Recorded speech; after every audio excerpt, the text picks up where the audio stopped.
Tilly, tilly, boy, close your eyes now. Someone's walking outside and knocks on the door. Tilly, tilly, boy, the night birds are chirping. He is inside the house, who is it who can sleep? Ada bunyi ketukan di pintu kamarku. Dan aku pun segera membukakan pintu. Ternyata yang mengetuk pintu adalah ibu pemilik kontrakan. "Oh iya bu," sapaku. "Gimana mas? Ini sudah lewat 1 minggu loh. Kapan mau bayar kontrakan?" Jelasnya dengan nada yang meninggi. "Iya bu, besok saya akan bayar," kataku dengan memelas. "Saya tunggu ya, jangan sampai enggak," katanya dengan nada yang sedikit jengkel. "Baik bu," dan tanpa pamit, ibu kontrakan itu pun langsung pergi. Aku pun langsung menghubungi teman-temanku melalui WhatsApp. "Guys, ibu kontrakan tadi kesini, minta uang kontrakan," kataku melalui pesan WhatsApp. "Ya udah, nanti kita obrolin." Akhirnya aku pun menunggu mereka semua pulang kerja. Kebetulan hari ini aku libur. Sepulangnya mereka, kami pun berempat berembuk untuk memutuskan perpanjangan kontrak kami. Aku, Aji, dan 3 temanku, Gino, Tio, dan Adi. "Guys, gimana kalau kita pindah kontrakan saja? Kita cari yang lebih murah," kata Adi memberikan pendapat. "Tapi mana ada di sini yang murah, udah standar semua segitu," kata Gino sambil menghisap rokoknya. "Ya kita cari agak pinggiran aja, yang gak terlalu jauh dari sini," usul Tio. "Ya gue ngikut aja deh," kataku. "Ya udah, besok kita pulang kerja cari bareng-bareng ya," kata Adi memberikan usulan. "Gue besok ada janji jemput pacar gue, mau jalan gue," kata Gino. "Gue besoknya ada jadwal lembur," kataku memastikan juga untuk tidak bisa ikut mencari kontrakan baru. "Ya udah, gue aja sama Tio nanti yang cari," kata Adi. Dan Tio pun menyanggupinya. "Oke lah," kata Tio. Keesokan harinya, mereka mengabari di pesan grup bahwa mereka sudah menemukan kontrakan yang lebih besar tapi murah di bawah standar. Dan pada saat itu, di foto memang lebih besar dan lingkungannya masih asri, karena di kanan dan kirinya masih terdapat sawah.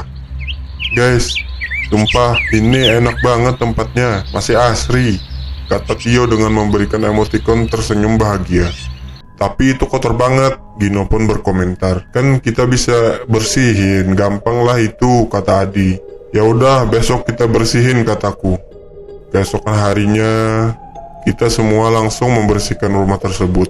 Setelah pulang kerja dan setelah membayar kontrakan tersebut, akhirnya kami langsung membersihkan tempat tersebut. Ketika aku melihat rumah tersebut, aku sedikit ngeri karena terdapat sumur tua di belakangnya. Dan di rumah ini memiliki 3 kamar. Kami pun memilih kamar masing-masing. Gino dan Tio memilih kamar sendiri-sendiri. "Aku pokoknya kamar sendiri ya. Cewekku kan kadang dateng, gak enak lah sama kalian," kata Gino sambil tersenyum. "Ah modus lu, otak mesum lu," kata Adi dan kita pun tertawa. Akhirnya aku dan Adi yang mengalah, karena Tio pun sudah memiliki pacar, kalau aku dan Adi masih jomblo. Jadi ya sudahlah, mengalah aja sama yang punya pacar.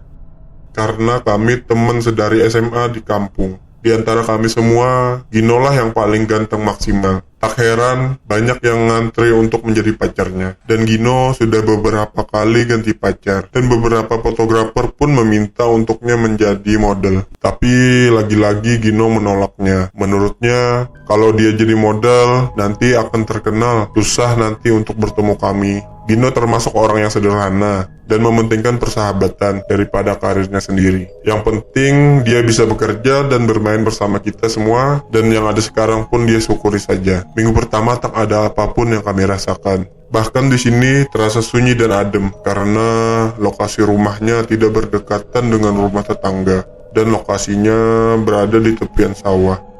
Sampai pada suatu malam, tepatnya di malam Jumat, Gino dan Tio pun sedang keluar dengan pacarnya masing-masing. Adi pun pergi membeli makan malam, tinggallah aku sendiri. Aku pun sedang melihat YouTube pada malam itu. Tercium olehku bau melati. Awalnya samar-samar, namun lama-kelamaan bau itu sangat jelas. Seketika bulu kuduku merinding, bahkan sekujur tubuhku. Tetapi aku masih terus saja menonton YouTube. Terdengar dari dapur suara piring diketok dan ada yang memainkan. "Adi, udah balik lu Nyong," kataku memanggil Adi sedikit berteriak. Namun tak ada jawaban darinya. "Nyong, jangan nakut-nakutin gue lu ya," kataku sedikit dengan nada tinggi. Namun suara itu muncul kembali, bahkan lebih keras saat ini. Dan lama-kelamaan semakin kencang. Aku pun kesal dan menuju dapur. "Woi Nyong, jangan berisik," kataku sambil berjalan ke arah dapur. Namun di dapur tidak ada siapapun. Dan seketika suara itu pun berhenti. "Adi, itu lu bukan sih?" kataku dengan nada yang kini sedikit kupelankan. Saat itu tersibak wangi melati yang benar-benar menusuk hidung. Aku pun mencari sumber wangi itu. Pada saat hidung ini mencium di mana sumber wangi melati tersebut, aku melihat kain putih lusuh. Dan aku pun melihat secara perlahan. Dengan perasaan sudah tak karuan, dengan posisi kaki gemetaran hebat, perlahan kulihat semakin ke atas semakin jelas, dan kini benar saja dugaanku. Kulihat sosok seperti kuntilanak dengan mata hitam, wajah pucat dengan tatapan yang sangat menyeramkan sedang menatapku. Entah mengapa, kaki ini tak bisa kugerakkan, mulut ini seakan terkunci, sedangkan sosok itu persis di hadapanku dan sedang menatapku. Kulihat dia seperti menggendong bayi. Kali ini dia tersenyum. Tak lama dia berhenti menimang-nimang, lalu dia tertawa terbahak-bahak. Aku berusaha mengangkat kaki ini untuk berlari dengan sekuat tenaga. Aku berusaha melarikan diri, dan tak lama kaki ini mulai bisa digerakkan, namun sangat berat sekali. Aku pun merangkak berjalan menuju pintu depan.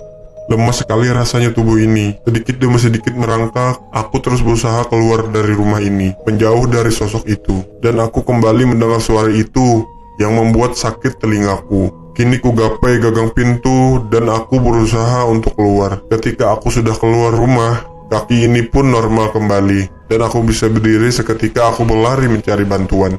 Namun, karena di sini jauh dari tetangga, aku harus berlari dan kulihat ada motor yang mengarah kepadaku. Dan ternyata itu Adi. "Nyong, tolongin aku Nyong," kataku dengan nada terbata-bata. Adi pun sedikit bingung. "Lu kenapa sih? Kayak dikejar setan aja lu," kata Adi seolah tak peduli. "Ada setan di rumah," jelasku. "Makanya kamu baca doa kayak aku. Jangan nonton yang enggak-enggak terus lu." Adi malah tidak menanggapiku sama sekali. "Emang gue suka nonton apaan?" "Ah, gue tahu hobi lu lihat horor gitu. Udah ayo balik," ajak Adi. "Ogah, gue takut," kataku sambil memegangi tangan Adi. Ayo kan ada aku. Kamu nggak tahu aku ahli ibadah," kata Adi. "Setan-setan pun pada minggir sama aku. Aku kan kalau di rumah dipanggil Ustadz cabul kamu mah," jelasku. "Ya udah, ayo aku yang usir." "Udah, ayo naik balik ke rumah," kata Adi. Akhirnya aku pun balik lagi ke rumah, walaupun dengan perasaan takut. Sesampainya di rumah, aku lupa bahwa rumah itu tidak terkunci. "Tutup lagi dong kalau habis dibuka.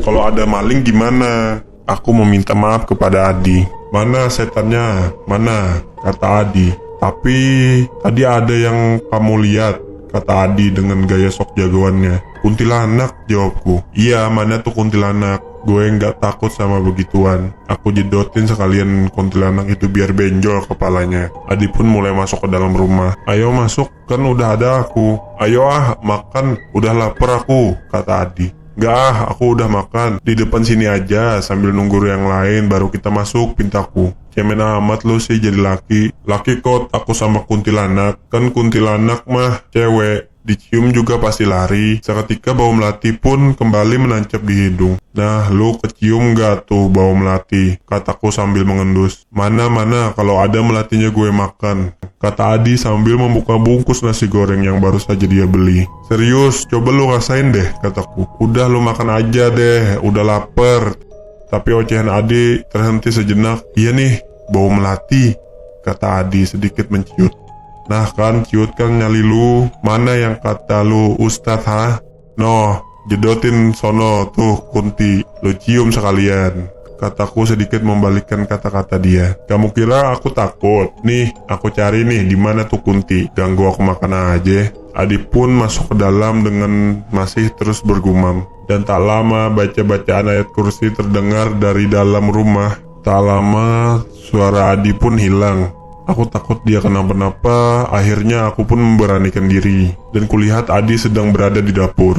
Posisinya di mana tepat aku berdiri melihat sosok tersebut, dan kulihat Adi sedang posisi mangap dengan mata melotot. Tak lama aku mendengar suara cekikikan khas kuntilanak. Aku lekas menarik Adi keluar. Aku tahu pasti Adi sama sepertiku mati kutu di botnya. Kita pun lekas keluar meninggalkan rumah. Keluar sambil berlari, ku teriak, Ustadz cabul, teriakku, melihat Adi lebih kencang larinya daripada aku. Dan malam ini tak terlihat orang berada di depan rumah. Tapi aku dan Adi berhenti di pos ronda di depan gang. Di, udah di sini aja dulu, kataku sambil terengah-engah.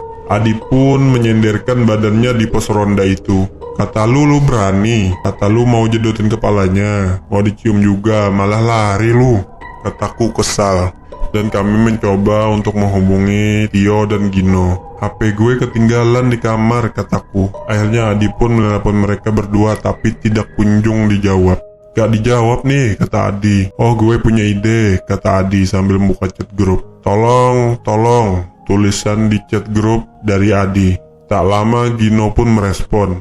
Lu kenapa Di? Tanya Gino. Udah gak usah dijawab, kataku. Kalau lu jawab, lihat setan, paling dia cuman ketawa. Benar. Dan benar saja Gino pun langsung menelpon. Kita pun membiarkannya. Tak lama Tio pun juga menelpon. Kita pun juga membiarkannya. Mungkin mereka telepon aku juga, mungkin mereka menelponku juga. Tapi HP-ku ketinggalan. Aku pun memutuskan untuk tiduran di pos ronda bersama Adi sambil menunggu mereka pulang. Dan setelah menunggu 20 menit, Gino pun lewat. Dan karena pos rondanya tepat di depan gang, dia mengetahui kalau kita di situ. Dia menghentikan motornya. Lu berdua kenapa? Wajah Gino panik melihat kami berdua. Kami nggak apa-apa, kata Adi. Ada yang berani macam-macam sama kalian berdua, kata Gino. Gino memang paling berani di antara kita. Gak apa-apa no, tadi ada insiden aja di kontrakan, jelasku. Insiden apa? Coba jelasin ke gue, kata Gino penasaran. Kita diganggu sama kuntilanak no, jelasku malu. Astaga, gue kira apaan? Ya udah, ayo kita cek, kata Gino. Kita takut no, kataku sambil memegangi tiang pos ronda. Udah, gak apa-apa, ada gue kok, kata Gino. Memang Gino tidak pernah takut apapun. Dan pada saat mereka semua akan ke kontrakan, ternyata Tio pun tiba dan menanyakan hal yang sama. Tanpa menjelaskan, mereka bergegas ke kontrakan bersama-sama. Setelah sampai di kontrakan, Gino pun mengecek semua ruangan dan tidak ada apa-apa. Gino pun berusaha menenangkan mereka berdua sambil makan nasi goreng yang mereka tinggal tadi. No, Gino, Tio, boleh nggak gue minta sesuatu sama lo berdua, kata Adi sambil makan. Lu minta apa Di, kata Gino. Gue minta lu jangan sering-sering keluar malam. Andai pun keluar kita bareng aja. Adi pun memohon. Ya sorry, kita berdua terlalu sibuk sama cewek kita sampai lupa sama kalian berdua, kata Gino. Iya guys, gue juga minta maaf ya, tim Patio. Ya nggak apa-apa kok, gue sama Aji rindu aja suasana yang dulu, yang kalau kemana-mana kita bareng. Adi pun memasang wajah sedih. Dalam hatiku, pasti ini triknya Adi, biar dia nggak ketakutan lagi. Dan benar saja, dia pasang trik lama, sesungguhkan sambil menangis Bombay. Udah Di, kita bakalan ada kok, bakalan sama-sama terus. Gue juga akan batasin keluar malam gue, biar nanti cewek gue aja yang gue suruh main kesini, kata Gino. Lu juga yo, kataku sambil mengunyah nasi goreng itu. Iya Ji, ini gue bakalan stay kok kalau malam biar nggak terjadi hal-hal kayak gini lagi, jelas Tio. Hari pun berlalu, tidak ada kemunculan sosok itu. Gino dan Tio pun menepati janjinya. Kali ini, kalau malam makin ramai dengan adanya pacar Gino dan Tio. Pada suatu malam, Tio teriak-teriak di kamarnya. Aku pun membangunkan Adi, dan ternyata Gino pun sudah keluar dari kamarnya. Kita berlari ke kamar Tio. Teriak Tio histeris. Ya, yo, kenapa lu yo? Kata Gino sambil memeluk Tio. Yo tenang yo, tenang.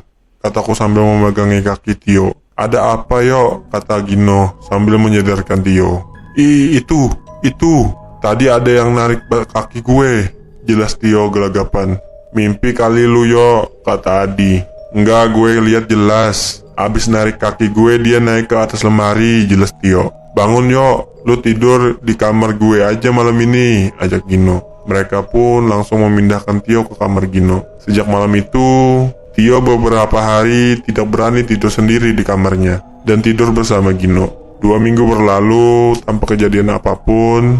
Gino memang selalu ada pada saat malam hari. Pacarnya pun selalu ke kontrakan 3 hari sekali.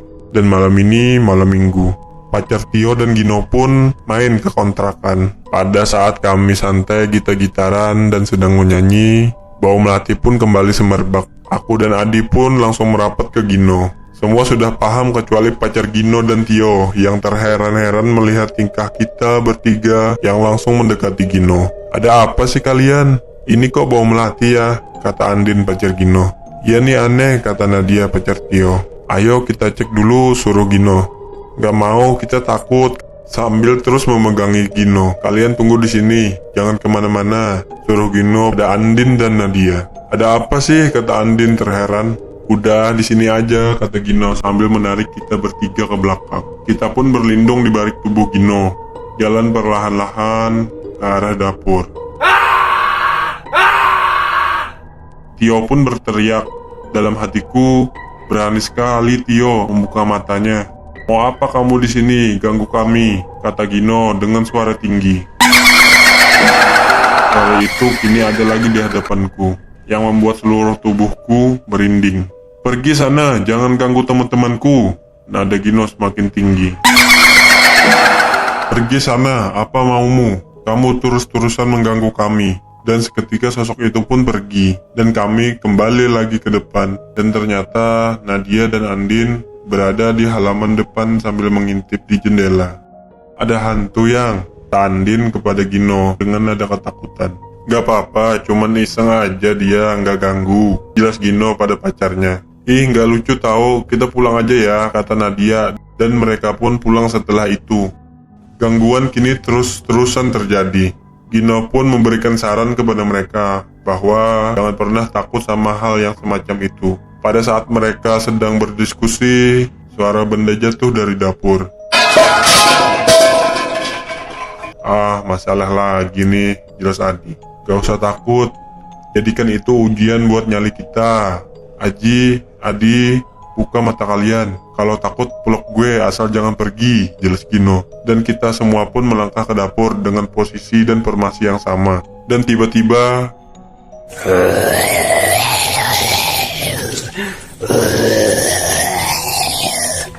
dengan jelas sosok pocong berdiri membelakangi kami semua. Jangan teriak, bisik Gino. Kita pun semua menutup mulut kita masing-masing. Dan satu tangan lagi memeluk Gino. Maaf jika kami mengganggu. Kami di sini tidak ada maksud untuk mengganggu. Tolong jangan ganggu kami. Kita hidup masing-masing saja, jelas Gino kepada sosok tersebut. Dan tiba-tiba dia memutar kepalanya. Di situ gue udah pengen lari, tapi ditahan oleh Gino. Dan jelas sekali sosoknya laki-laki, sangat seram sekali.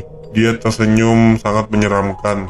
Setelah itu, sosok itu pun meloncat ke arah tembok dan hilang seperti menembus tembok dapur. Kami pun kembali ke ruang tamu, di mana malam itu kita semua tidur di kamar Gino.